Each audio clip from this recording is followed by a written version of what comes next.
Before the housing market moves, we see moves in leading indicators. From these leading indicators, we're able to predict price changes in the UK housing market. In this video, we're going to track these leading indicators to see what's in store for the UK housing market and how we can use them to stay ahead of the curve. To do this, we're going to deep dive into 5 key data sets. Firstly, we're going to explore UK mortgage approvals, which have always preceded UK house prices. Then we examine inflation-adjusted wage growth in the UK. Then we further explore affordability by unpacking M4 growth. This will help us develop a data-supportive prediction for prices. We then touch on mortgage rates, but we see why mortgage spreads are a much more powerful indicator of risk in the UK housing market. Finishing our basket of leading indicators off with the breadth of a sentiment index and bond market expectations for inflation. But let's just kick things off firstly with a look at our house price indices to see exactly what moves we've had in the UK housing market. So here we are back over at our house price indices. So we're going to start with the official data, which is the lagging data, and that's from the Land Registry. That's for the period covered August. The average house price was £295,903. That was a month-on-month move, so from the previous month, which was July, into August of 0.9%. Now that still shows house prices the highest in this chart at 13.6% year over year. Next up is Rightmove, which is an asking price index for the period covered of October, and I believe this to be around the 1st to early October when this data was captured. The average asking price £371,158, showing a positive month-on-month change, so from the month of September to October of 0.9% and still annual change up at 7.8% for the year. Thirdly, then we're going to take the nationwide house price index, which is one of 2 indices that we track, which is derived from their own mortgage lending data. So for the month of October, this is the period covered here, October, the average house price was £268,282. That is down month on month by 0.9%, but still showing annual change, so year on year change of 7.2%. And if you think back to the previous video, for the same index, that showed a flat, so no change in percentage terms month on month. So for the month of September, house prices according to Nationwide were flat, whilst for the month of October, the latest data that we have, it's showing a monthly decline. Finally then we have the Halifax House Price Index, which again covers the month of October and is the second indices which is derived from their own mortgage lending data. It shows an average house price of $292,000 and again shows a monthly change down, not by as much, at 0.4%. It still shows annual change of 8.3%. This is the second month-on-month decline in house prices according to Halifax. So we're up to date with our house price indices, but that is what's happened. Let's jump into our leading indicators to find out what's going to happen. So let's jump straight into mortgage approvals, which are a fantastic and timely leading indicator predicting the housing market in the UK. For anybody who watched the previous video will know we had this huge move to the upside, which when we tracked was actually the 5th largest move positive since this data set began. So was this the start of an upward trend or simply people trying to lock in rates in case they went higher? Well, the latest reading for mortgage approvals, which is a fantastic indicator for future lending, is actually down. The data shows 66,789. Now, whilst this actually is slightly higher than 2 or 3 months previous, as you can see in this decline, we do have 2, 3 and 4 month periods that show month on month growth, but actually decline lower after that.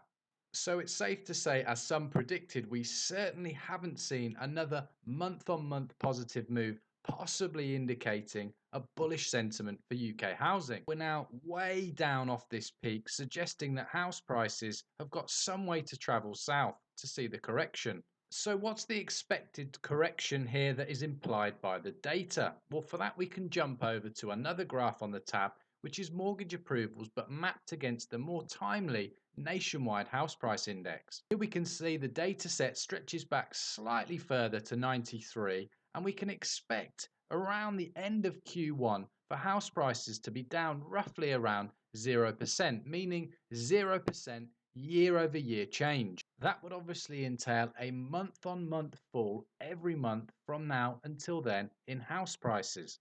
And that's really what we're expecting to see, unless, of course, we see some serious upside in any one of these leading indicators.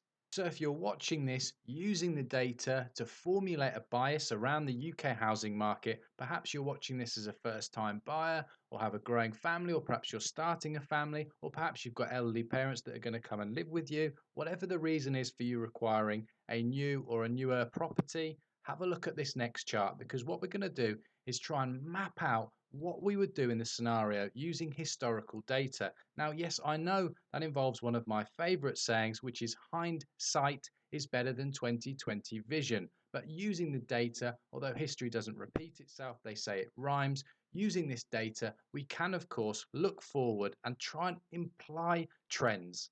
So, in short, I want to pose this question: how are you going to play what's coming?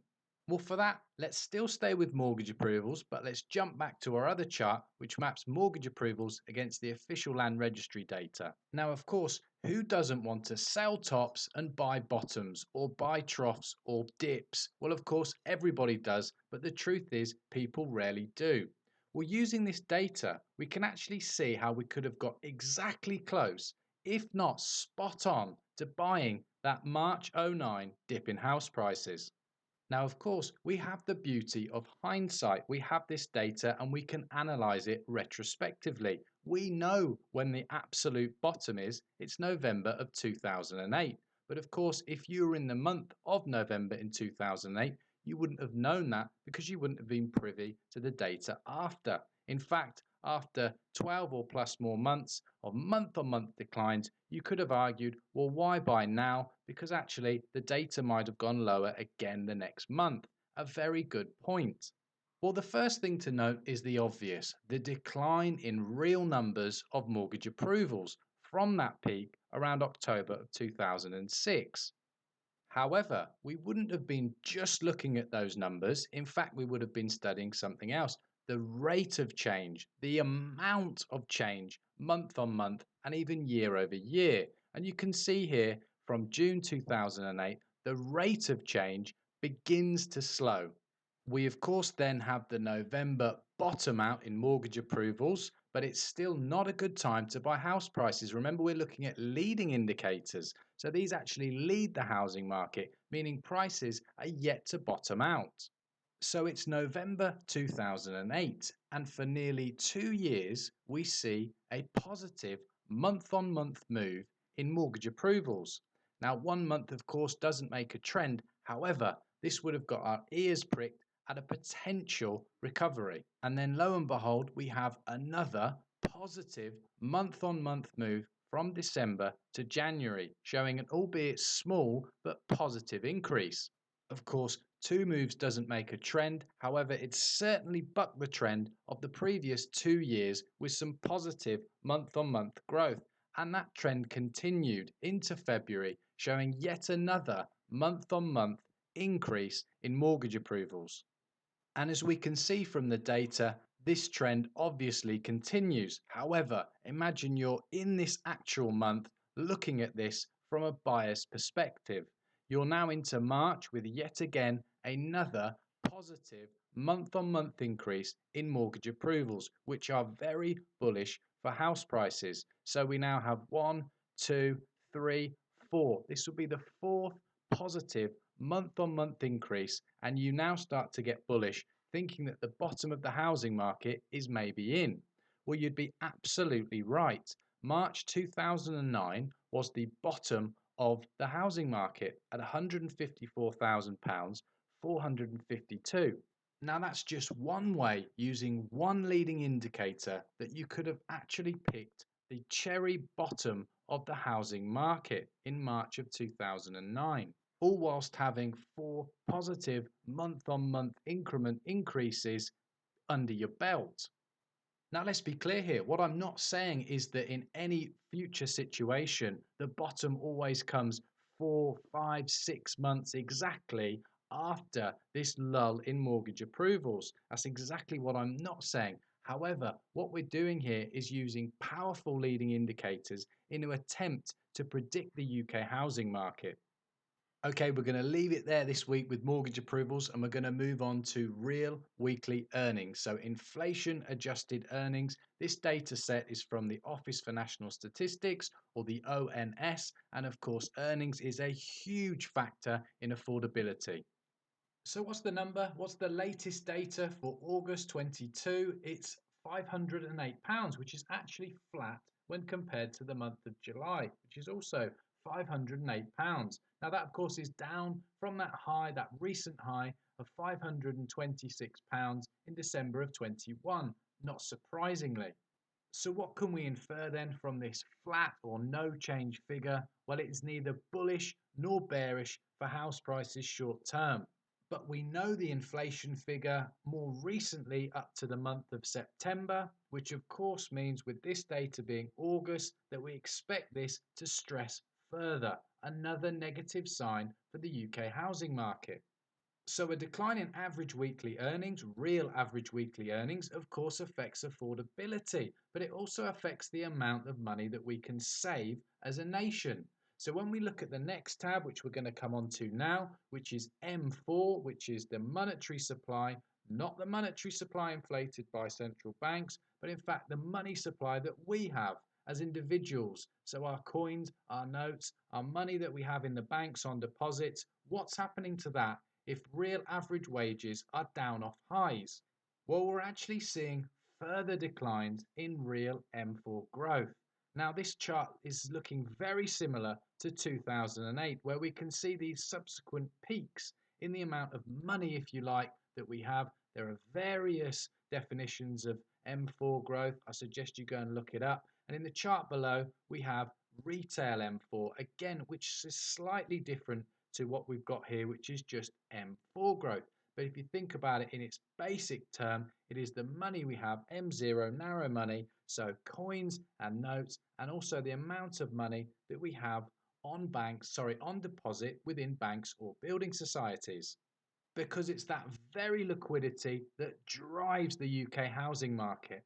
As we said in the last video, we're Brits. We like to invest in the housing market, and we do that when we feel richer and when we have more physical money, and we do less of that when we have the opposite, when we see our savings and investments go down in value. So you can see in this chart we've got real, so inflation adjusted retail M4 growth, and real house price growth, which is shown in red.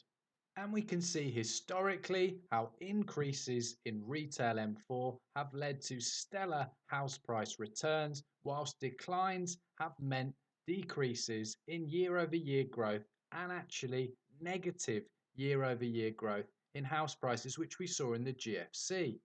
So what's going on now? Because in real terms, all the way back to 1995, we can see this is the worst reading we've had on record. Now, whilst M4 growth is slightly erratic, you can see this peak here. And then, of course, we had what could be the subsequent peak in year over year house price growth, with then downtrending in year over year growth.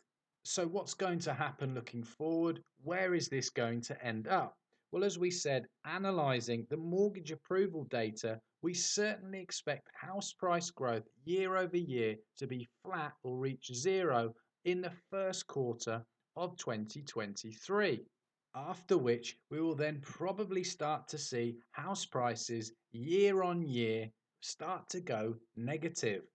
And that's based simply on the data that we have here in front of us. You follow this blue line, real retail M4, anytime it's got down to zero or minus numbers showing negative growth in percentage terms, again, year over year, we see house prices do the same, really start to stress and suffer. In this example here, here, and here, with a much longer lag. So this is why when we saw this peak, we saw the peak in house prices. We're now expecting them to downtrend and in real terms dip from anywhere between 8 to 36%. Next up then, let's look at mortgage interest rates. As interest rates rise, this of course eats into household affordability, which is further going to stress the housing market. So as we can see with previous months, right across the board, we're seeing interest rate rises across every single loan to value. In fact, In some loan to value mortgages, we haven't seen them take a breather or even any respite since January of this year. Of course, a rise in interest rates will affect nobody on a fixed mortgage. That is until that term ends. And when that term ends, you will, of course, revert to the standard rate, or you can fix your mortgage again, likely at a much, much higher monthly amount. This, of course, eats into affordability, and as affordability comes down or is reduced, so historically have house prices. So, as we said in the last video and we saw in the last tab, as real average weekly earnings come down, it's bad for two reasons. Firstly, the amount of money that you have available to pay a mortgage, and secondly, the amount any financial institution will be willing to lend to you. Again, these are all relative downward pressures on UK house prices. But we also introduced this new leading indicator in last week's videos, which is going to make an appearance in each of the subsequent videos, and it's the mortgage spread. So that tells us a lot more than just interest rates themselves, because the mortgage spread also represents risk. This is lending institutions pricing housing market risk into rates. But within this spread is more than just the difference, because the 5-year fixed mortgage rate is also priced from the swap rate. And because fixed mortgages are priced from the swap rate, within this we have an extra component. Yes, we have the spread, which is the difference, but we also have the 5-year swap rate built in or priced in to this 5-year fixed mortgage rate. With this simple but powerful leading indicator, we can predict moves in the UK housing market. We covered this graph historically in the last video, but we're still just going to quickly touch on a few points. As the spread increases, so goes up like we can see here, that's more risk in the UK housing market. And again here, it's a good leading indicator. We were being told months before it happened that stress was building within the UK housing market prior to the 2008 blow-up. Rates also continued to push higher, and we had a double dip recession, and we didn't see real, so inflation adjusted house price growth return to the UK housing market until after we had this peak in mortgage spreads. We then saw mortgage spreads come down for over a decade, and of course we've seen both nominal and inflation adjusted or real house price growth during that same period. However, we are now starting to see that spread peak up once more again, indicating further stress to come in the housing market. Simply, if this spread continues to go up, we are going to see house prices do the opposite and actually come down. It's certainly one that we're going to keep our eye on. And then last but not least, we're going to move over to sentiment. This is our sentiment index that we track across the UK. For anybody not familiar, this is the Consumer Confidence Barometer, and this survey is undertaken by GfK, and it asks just over 2,000 individuals aged 16 and above in the UK a series of questions. So what's it telling us for the month of October? Well, as you can see, sentiment since this chart began is at an all-time low. And if we go down further, we can see the personal situation of households has again stressed in blue. This last chart shows us the confidence barometer plotted with the personal finances of the UK participants in this survey for the next 12 months and the general economic situation over the next 12 months. This is a gauge of sentiment, i.e. how we feel about certain things. Of course, we have had this little peak here off the bottom, but we are still at historical lows. Of course, you can see this trough here, or this peak here, sorry, with this subsequent trough indicating that the GFC was likely.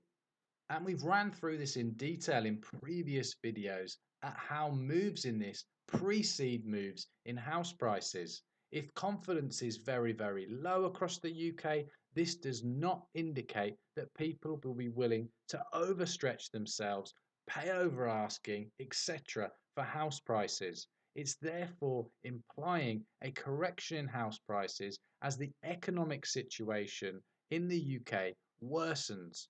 Lastly, we're going to take a look at the market implied inflation expectations. So the Bank of England here is very, very clear. The reason they are hiking interest rates or bank rate is to combat inflation. That's one of the reasons why house prices are continuing to stress because rates are up and affordability is down.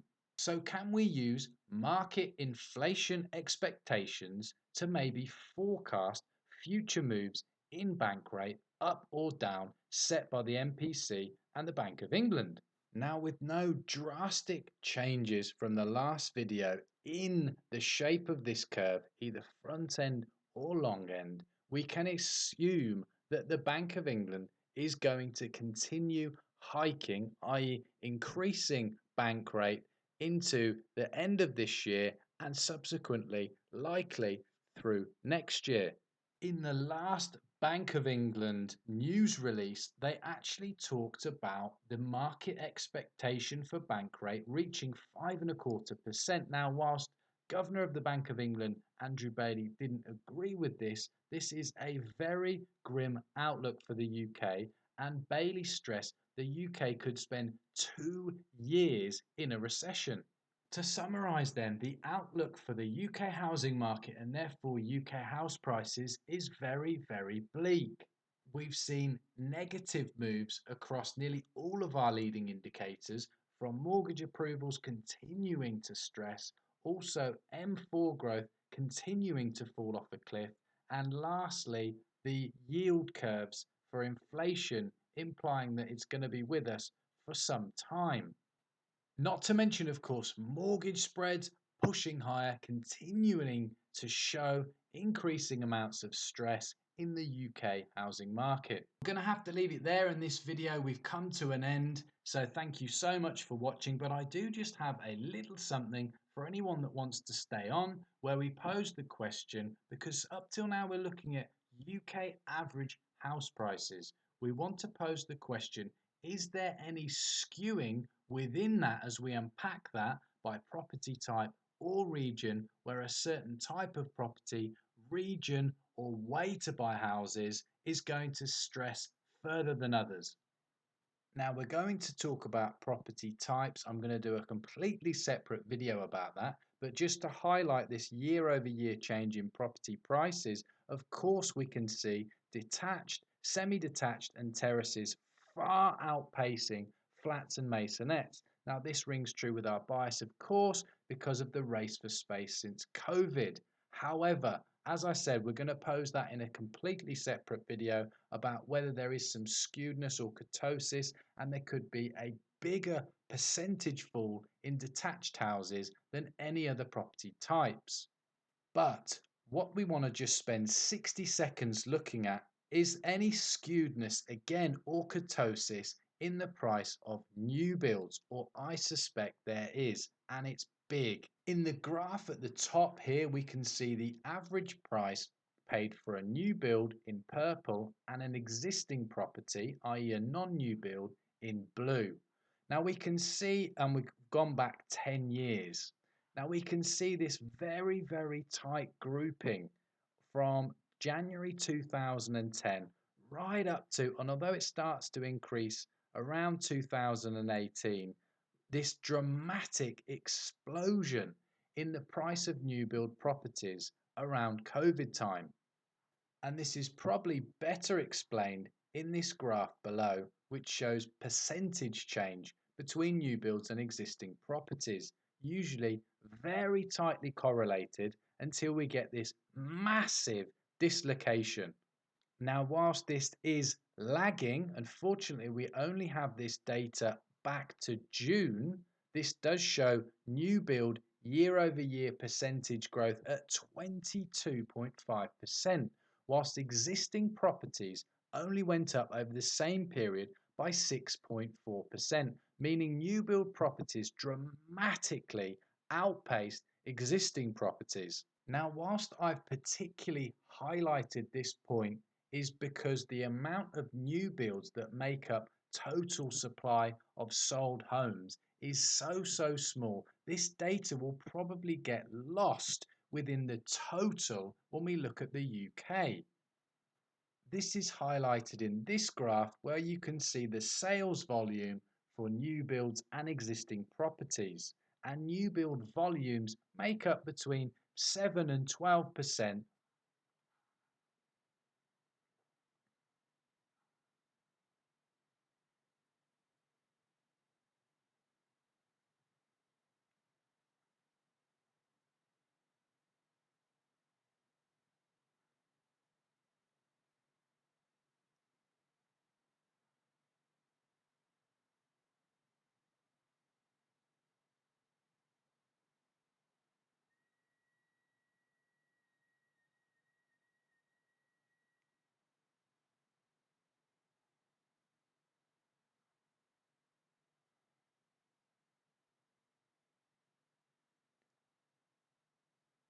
So what I'm forecasting is that the spread or the difference between existing properties and new builds will return back to their long-term average, meaning the average price of a sold new build will have to take quite a significant haircut.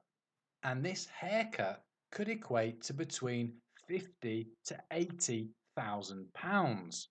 But that's just to get them back in line with their long-term historical average spread or difference to existing properties. If the price of existing properties, which we're fully expecting to go south as well, and prices start to materially break down, this will mean that new build prices should also follow. So the total correction could be anything up to 30 or 40%.